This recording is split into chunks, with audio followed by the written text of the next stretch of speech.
Agama itu hanya menerima yang mudah dikenali. Jadi Imam Bukhari ketika ditanya, kenapa kamu salim itu bisa mensarai sanad-sanad Rasulullah? Kata beliau, kalau kamu akalnya normal itu ya gampang saja. Terus contohnya begini, bab sahnya tolaknya orang bisu. Ternyata apa? Sekian riwayat yang dipakai itu begini. Ana wa kafilul yatim kahataini fil jannah. Bingung semua, ini cerita tolaknya orang bisu sah kok ngelantur kemana-mana ini. Ternyata maksudnya Imam Bukhari. Penjelasan yang namanya tolak itu kan segot, akad lah kalau dalam bahasa Jogja mungkin. Kalau kamu nikah kan angkah tuka wazah terus bilang apa qabil tu nikahha wa taswiyah. Terus kalau kamu menceraikan istri kamu bilang kamu saya ceraikan. Yang dikatakan segot itu adalah ekspresi atau implementasi dari sesuatu. Artinya gini, kalimat itu bisa diganti isyarah. Saya ulang lagi, kalimat itu bisa diganti.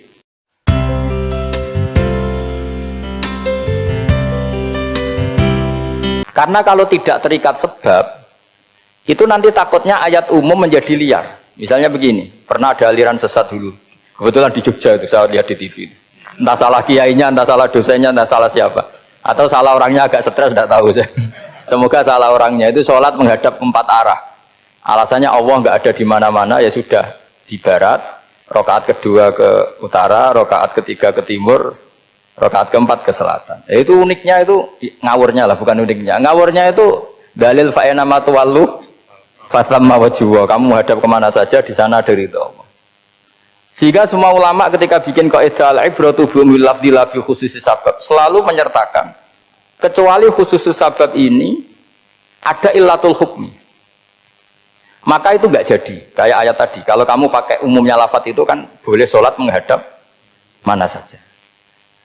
Nah makanya Imam Syafi'i ketika ditanya, lalu ayat ini proporsinya gimana? Kata beliau, fis safar, orang yang sedang di pesawat mau sholat, tentu masuknya fathamma wajhuwa. Jadi dalam kondisi bepergian yang kita ingin sholat, maka pakainya ayat seperti itu. Tapi kalau kondisi nomor, fawal liwajhaka syatral masjidil haram. Jadi makanya ini penting ngaji ulumul Quran. Kita tidak bisa hanya megang terjemah atau megang apa, kemudian kita fatwa atas nama Quran dan hadis. Sehingga dulu syaratnya memang ketat, harus hafal Quran, hafal hadis, menguasai usul fikih, menguasai macam-macam. Karena tanpa itu memang tidak bisa. Sampai Ibnu Abbas ngendikan, kamu jangan pernah fatwa pakai Quran. Fa inna lahu wujuhan katsirah, karena Quran punya sisi yang banyak. Walakin hajuhum bisunnah. Kalau kamu adu hujjah, pakailah sunnah Rasulullah SAW, karena di situ penjelasan Quran. Misalnya tadi Rasulullah ketika kondisi normal pasti sholat menghadap Ka'bah. Jadi kalau bepergian nanti unta, kata riwayat-riwayat, ainama tawajjahat bihi rakhilatuh, kemana saja posisi unta menghadap. Ada ulama yang berpendapat itu khusus sholat sunat. Kalau sholat fardu dalam kondisi ada punya mobil harus berhenti. Ini madzhab Syafi'i. Jika misalnya saya, Pak Harsoyo, Pak On bawa kijang, mobilnya sendiri. Kalau sholat fardu jangan mentang-mentang pakai kendaraan terus menghadap sekenanya.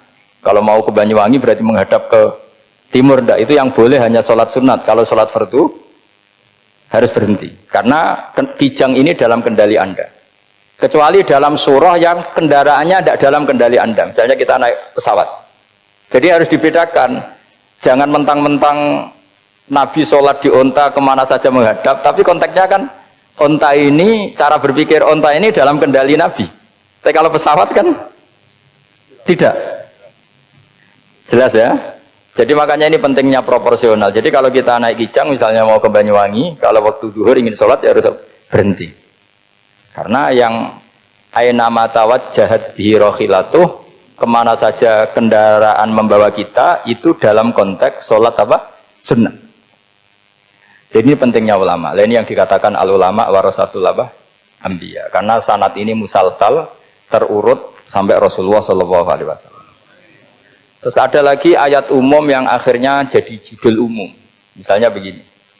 Kita tahu cerita Nabi Khidir, di antara ceritanya ada satu kampung itu pelit. Makanya orang pelit itu wajib didendami. Karena Nabi pun itu baik-baiknya orang. Kalau sama orang pelit tetap dendam. Karena buruk-buruknya orang itu orang pelit. Tahu kan alamatnya orang pelit? Qoribun minan nar, ya dekat-dekat neraka itu. Karena al-bakhil qoribun minan nar, ba'idun minal jannah. Jadi kalau sama tanya alamatnya ya dekat-dekat neraka. Singkat cerita, Nabi Musa dan Nabi Khidir itu kecapean sekali masuk satu kampung. Karena saking kecapean, lapar, minta kampung itu menyediakan makanan. Istatama itu mereka minta makan, saking laparnya, saking karena di perjalanan yang melelahkan. Istatama ahla fa'abau ayudayifuhuma. Tapi kampung situ kampung pelit. Jika semuanya tidak mau yang ngasih apa? Makan. Tapi pas mau keluar dari kampung, ada tembok, ada kayak prasasti itu, yang mau roboh. Yang mau apa? Roboh. Terus sama Nabi Khidir, tembok yang mau roboh ini ditata. Ditata jadi baik lagi. Nabi Musa kata Nabi Musa, kok kurang pegawaian mau medit, pagri bu urusi. Jadi makanya dendam sama orang meditnya agak sunat. Karena Nabi Musa juga marah sama Nabi Khidir. Orang kayak kampung kayak begitu pelit kok temboknya apa rusak kamu benahin gitu. Terus Nabi Khidir menjawab, wa amal jidaru fakana luhulamaini yatimaini fil madinati wa kana tahtahu kanzul lahuma wa kana abuhuma solihah. Begini loh, tembok ini adalah penyimpan harta. Penyimpan harta untuk anak yatim. Bapaknya dulu itu soleh. Artinya terus dibabkan oleh ulama, babu ikrami sibyanil mu'minin. Bab kita memuliakan anak-anak orang soleh. Sehingga dalam adat kita menghormati Habib, menghormati Gus, menghormati anak pahlawan, menghormati orang-orang yang dulu berjuang kepada apa? Untuk apa? Indonesia. Karena di antara yang dipertimbangkan Nabi Khidir adalah wakana abuhuma solihah. Tentu kita menghormati putra-putri yang dulu mendirikan UII, macam-macam. Ya tentu proporsional, tapi tetap saja dapat poin dulu atas nama putra pahlawan, putra orang-orang soleh. Karena Nabi Khidir ketika mempertimbangkan itu, alasannya wakana abuhuma solihah. Faroda rabbuka jabluhu asyiddahuma wastakhrijakan zahuma. Tentu Allah ingin kalau tembok ini roboh, kemudian kelihatan apa khazanahnya atau tabungannya, nanti dipakai orang-orang zalim. Kalau dipakai orang zalim, maka yang berhak tidak mendapatkan. Sama, negara ini itu dimerdekakan oleh para pahlawan supaya dikelola secara kesolehan, supaya dikelola secara orang baik. Maka orang soleh semua harus ikut kompetisi dengan tanda kutip merebut negara. Karena apa? Tapi tentu tidak perlu chaos, tidak perlu anarkis, karena tentu kemerdekaan ini dibela-belain supaya kita jadi baldatun thayyibatu wa rabbun ghafur. Sama, pertimbangannya Nabi Khidir, kalau ini kebongkar tersibak, pasti diambil orang-orang zalim. Dan akhirnya yang yatim tadi tidak dapat. Akhirnya dibabkan lagi di bab tertentu. Bab menjaga harta supaya tidak dikuasai orang zalim. Jadi akhirnya menjadi sekian varian ilmu. Pertama, varian ilmu bab menghormati anak orang soleh. Terus bab supaya harta ini tidak dikuasai orang zalim dan seterusnya dan Nah, saya harapkan nanti dengan ulumul Quran kitab Itqan itu nanti aturan-aturan seperti itu tertanam pada Anda. Sehingga sebetulnya ulama fikih yang ngarang kitab sampai satu boto-boto itu sebetulnya ya normal-normal saja. Kalau sampean sudah mengkaji ilmu yang kayak saya kaji itu normal-normal saja. Misalnya begini, saya beri contoh ya.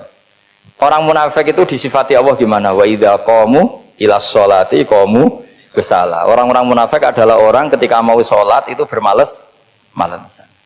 Terus kitab Fathul Mu'in atau Fathul Wahab atau kitab semua kitab fikih bikin judul gini. Saya masih ingat takbirnya. Wa yusannu nasyatun li sholatin. Disunatkan kalau sholat itu ketok gumrigah, ketok semangat. Fa inna Allaha ta'ala dzamma tarikihi, karena Allah mengkritik atau menyalahkan orang yang kalau sholat itu tidak nasyat, tidak gumregah, tidak semangat. Mergo seperti itu adalah fi'lul munafikin, perilakunya orang munafik. Terus ditulis wa idza qamu ila sholati qamu kusala. Artinya di situ Allah mengkritik orang munafik. Kenapa? Karena kalau sholat malas-malesan. Anda ingin bersifat kayak orang munafik apa bersifat kayak Rasulullah? Tentu ingin seperti Rasulullah. Kalau ingin seperti Rasulullah ya wasari'u ila maghfiratim mir rabbikum. Kalau ada kebaikan harus cepat-cepat, harus disegerakan. Nah, sehingga nanti babnya ya sudah tidak tentang orang munafik. Babnya begini, babul musara'ah ilal khairat wa tarkil kasli. Bab bergesa-gesa atau bergegas dalam kebaikan dan meninggalkan malas-malasan. Jadi tidak lagi tentang sholat, tapi tentang kebaikan apa saja. Jadi kalau kamu punya hutang bisa nyaur jam 7, nyaur jam 9 pasti disalahkan Allah. Karena bisa saja dalam 2 jam ini kita mati. Paham ya? Begitu juga kalau kita sholat bisa awal waktu, kenapa tidak awal waktu. Meskipun akhir waktu ya dibolehkan. Itu ya tadi babnya ya tentang wa idza qamu orang munafik itu ya seperti itu. Akhirnya apa? Ayat ini turun tentang orang munafik tapi pemaknaannya Ini disaksikan apa? Orang-orang tua kita ini ada Pak Ersoya, ada Pak On. Pemahaman ini harus dikawal dan ini tradisi ulama. Saya pastikan di pondok-pondok atau di Al-Azhar di mana saja, itqan itu dipakai disertasi doktor. Jadi kalau betul nanti kita mengkaji itu sudah doktor semua, doktor tafsir semua. Dadaan maksudnya. Memang itu mau tidak mau dan itu mudah sekali. Saya ulang lagi itu mudah sekali. Kenapa kata Imam Syafi'i fa innal uqula muttaratun ila qabril haqqi, karena akal itu dipaksa untuk menerima kebenaran. Ciri utama kebenaran kata Rasulullah matma'an nabi qabr. Jadi menerima itu pasti clear. Makanya disebut kebenaran itu ma'ruf, mudah dikenali. Sesuatu yang salah bahasa Arabnya itu mungkar, angkarohul aklu. Akal itu tidak nyaman. Makanya disebut apa? Munkar, sesuatu yang diingkari. Akal itu asing. Ya asing tuh misalnya sepeda motor ini milik siapa? Milik Zaid. Ya sudah saya pakai, tidak usah pamit. Akal pasti ini kok aneh, kok nggak milik orang kok nggak pamit. Akal pasti nggak terima. Makanya agama itu hanya menerima al-ma'ruf yang mudah dikenali dan menolak al-mungkar, sesuatu yang akal itu nggak terima.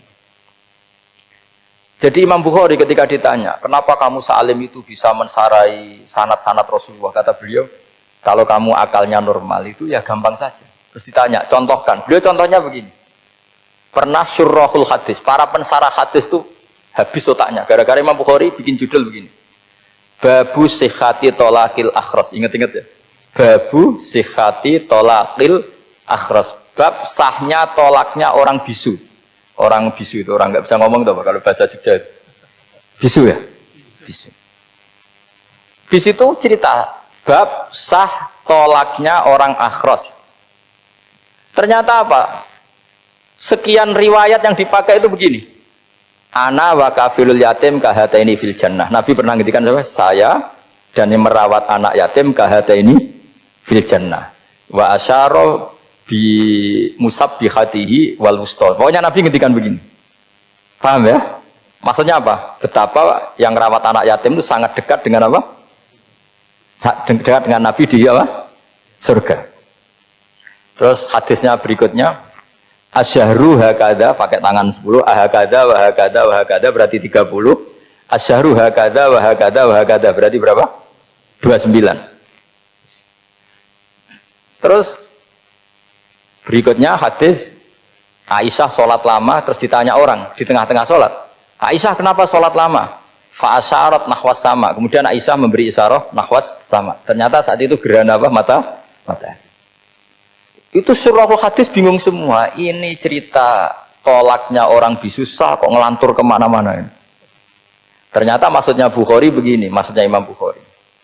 Penjelasan yang namanya tolak itu kan sihot. Ya sihot, tahu sihot akad lah kalau dalam bahasa Jogja mungkin. Kalau kamu nikah kan angkah tuka wazah terus bilang apa qabil tu nikah wa taswiyah. Terus kalau kamu menceraikan istri kamu bilang kamu saya ceraikan.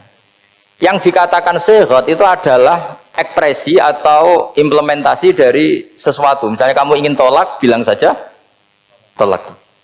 Kalau kamu ingin muji orang, bilang saja begini. Pasti itu maknanya muji. Kalau ingin menyemooh, bilang begini. Nah, artinya gini, kalimat itu bisa diganti isyarah. Saya ulang lagi, kalimat itu bisa diganti. Buktinya Nabi mengisyaratkan saya dekat, bilang begini. Paham ya? Aisyah bilang gerhana, hanya bilang begini. Nah, kalau begitu orang yang bisu ya punya cara menceraikannya. Dia cukup melakukan isyarat. Yang isyarat itu pasti difahami sebagai cerai. Artinya kalau orang memahami Quran hadis seperti itu, hal-hal yang mungkin nggak terlintas dalam pikiran Anda, ternyata itu jadi dalil. Artinya apa? Rasulullah yang bisa ngendikan saja kadang menjelaskan sesuatu pakai isyarah. Nah, dengan demikian terus jadi rumus. Al-isyarah al-mufhimah bimanzilatin nutki. Isyarah yang memahamkan sama dengan ucapan. Sehingga ini pengganti ijab qabul. Itu cara-cara memahami istihad, memahami Quran dan hadis. Caranya gimana? Kita harus belajar ulumul Quran. Ya, perangkat yang dipakai seluruh dunia termasuk kitab Itqan itu. Dan kitab Sajaratul Ma'arif itu yang saya kaji dan dikaji seluruh ulama di dunia. Karena saya tidak biasa ngaji tanpa apa, kitab yang perlu kita kaji. Saya sendiri itu bisa seperti ini ya barokahnya kitab-kitab itu. Jadi nggak terlintas tapi ya tadi Rasulullah yang bisa ngendikan saja, sering iktifa, sering ngalap cukup dengan apa? Isyarah. Oh kalau gitu berarti al-isyarah biman zilatin nutki. Isyarah itu sama dengan ijab dan kabul. Apalagi ini orang akhros, orang bisu yang nggak bisa ngomong. Lalu kalau tolak kayak apa, kalau nikah kayak apa? Ya tapi Imam Bukhari itu uniknya tadi bikin judul Babu Sihati Tolakil Akhros, kemudian cerita anak wa kafilul yatim. Nah itu kalau orang kan nggak sambung, ini sambungnya di mana? Kemana cerita anak yatim? Ternyata kata kuncinya kahata ini seperti ini dan orang paham sangat sangat. Makanya hati-hati dengan isyarah karena kalau itu betul mengganti lafadz, berarti Anda kalau nyuwun sewu melafatkan tolak terganti isyarah, ya agak masalah itu. Tapi semoga enggak lah. Istri satu dicerai nanti nggak punya istri, malah repot.